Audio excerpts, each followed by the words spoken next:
যে কোনো বন্ধের দিনে আমার বাচ্চারা আমার কাছে আবদার করে ওদের পছন্দ মতো কোনো কিছু একটু বানিয়ে দেওয়ার জন্য। আর আজকে ওর বাবা বাসায়, বাবার কাছে বায়না করেছে। আর বাচ্চাদের আবদারে বাচ্চাদের পছন্দের খাবার রান্না করছে আজকে আমার হাজবেন্ড। প্রথমে পোলাও রান্না করবে, আর এই জন্য পেঁয়াজ ভেজে নিয়েছে। আর পেঁয়াজের সাথে কিন্তু সামান্য আদা রসুন বাটা দিয়েছে। পেঁয়াজের সাথে আদা রসুন বাটা সুন্দরভাবে ভেজে নিয়ে এরপর পোলাও চাল দেওয়া হয়েছে। পোলাও চাল ভাজা হয়ে গেছে, এখন পানি দিয়ে দিবে। আর আজকে আমাদের 1 কেজি পোলাও চাল রান্না করছে। আর 1 কেজি চালের জন্য 1.5 কেজি পানি দিলে কিন্তু পোলাওটা ঝরঝরা হবে। যেই পোয়া দিয়ে চাল মাপা হয়েছে সেই পোয়া দিয়ে পানি দিলে পোলাওটা খুব সুন্দর হয়। এই তো মাশাআল্লাহ আমাদের পোলাও হয়ে এসেছে।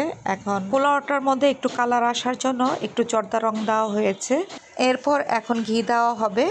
এই তো ঘি দেওয়া হচ্ছে। হালকা একটু জর্দার রং দিলে পোলাওটা 2 কালার হয়, আর 2 কালারের পোলাওটা দেখতে আমার কাছে অনেক বেশি ভালো লাগে। পোলাওয়ের পাতিলটা একটা তার উপর ভাপে বসানো হয়েছে। এদিকে আরেকটা চুলায় গরুর মাংস আলু দিয়ে ঝোল করা হচ্ছে। মাংস কষানো হয়ে গেছে, এখন এর মধ্যে পরিমাণ মতো পানি দিয়ে ঢেকে দেওয়া হবে। পোলাও হয়ে গেছে, পোলাও নামিয়ে মুরগির মাংস বসানো হয়েছে।